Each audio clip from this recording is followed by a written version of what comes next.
It's amply clear that Iranian arms are being used by Russia in Ukraine.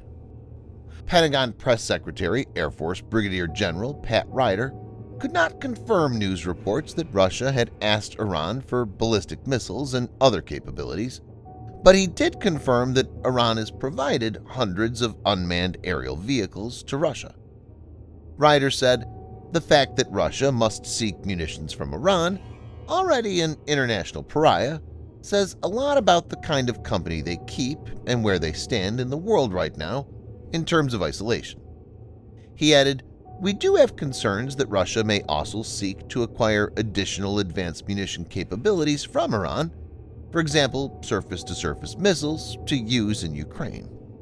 This continued collusion between Russia and Iran is disturbing," officials stated.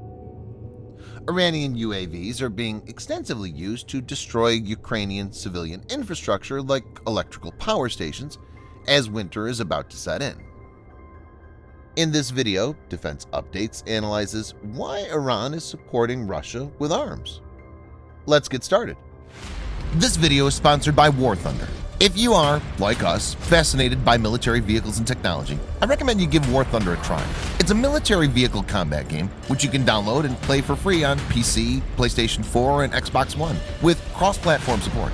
It has a huge variety of more than 1,200 playable aircraft, tanks, helicopters, and ships from the 1930s to the 1990s, which you can take to battle on land, in the air, and at sea on more than 80 theaters of war. War Thunder's been kind enough to offer all Defense Updates viewers a special bonus, which will grant you a free premium tank, aircraft, or ship, and 3 days of premium account time for registering using our link in the description below. So take the plunge and join more than 20 million players from around the world.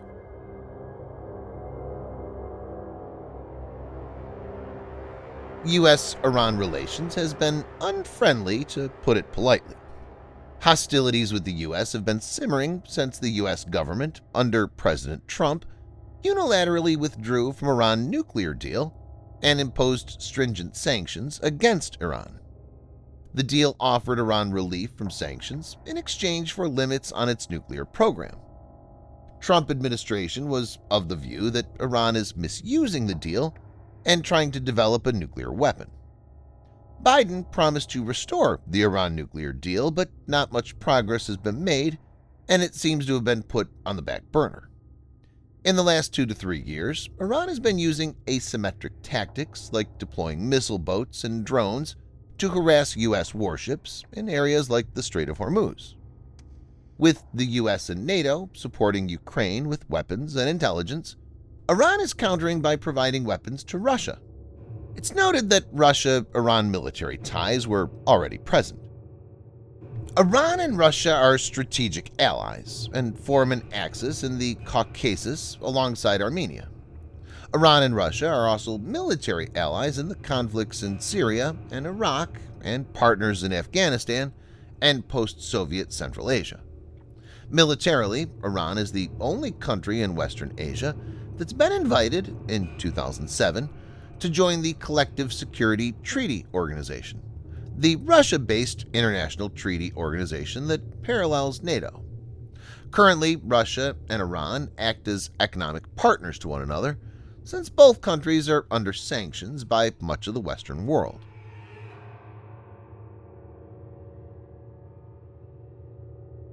Ukraine has become a testing ground for new weapons and battlefield tactics. While armaments can be tested in controlled environments, there's nothing like using them in actual conflict zone.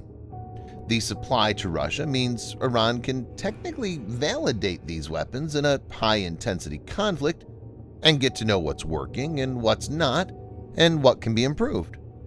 It will also help Iran optimize its battle tactics, which could be very useful in a future conflict involving it.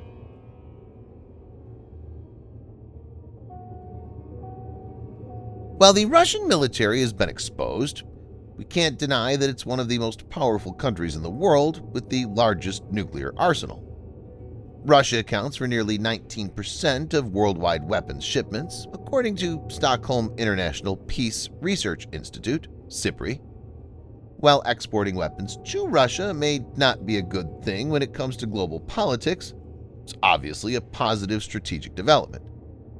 Iran has been turning out to be a prominent drone superpower in the Middle East, and this will further cement its place.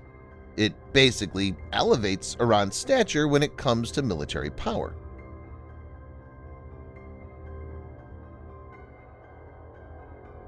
People have been protesting across Iran for almost 6 weeks, defying a deadly crackdown by security forces.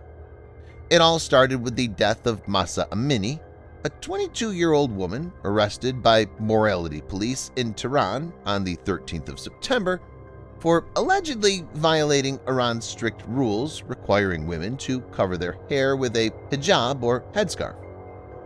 There were reports that officers beat her with a baton. The police said she suffered a heart attack. This enraged the general public, and large-scale protests started. The demonstrations are seen as the most serious challenge to the Iranian regime in decades. In this fluid situation, Russian support is very much desirable for the regime. In 2015, Syria was at risk of being overrun by ISIS with internal dissent brewing. President Putin sent troops into Syria to defend Bashar al-Assad, a longtime ally, and prevented his ouster.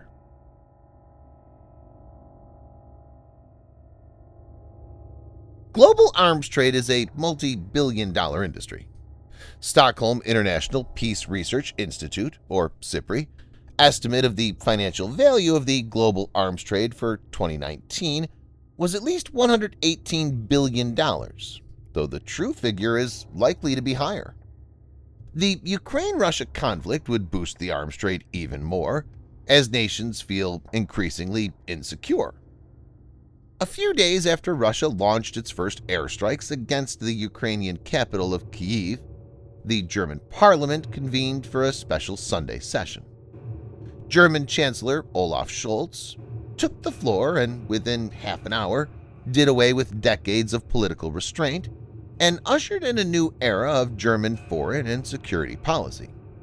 He proposed the creation of a special fund of 100 billion euros to be spent on military procurement and pledged to allocate more than 2% of Germany's GDP to defense.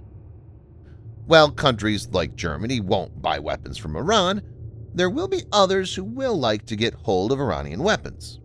Just like Bayraktar TB2 got popular and its demand soared, it's likely that Iranian weapons, especially drones, will see a rise in interest and provide it with an opening in the global arms market. Subscribe for more videos like this. Hit the like button if you find the video interesting, and kindly provide your feedback in the comment section. This will help us improve.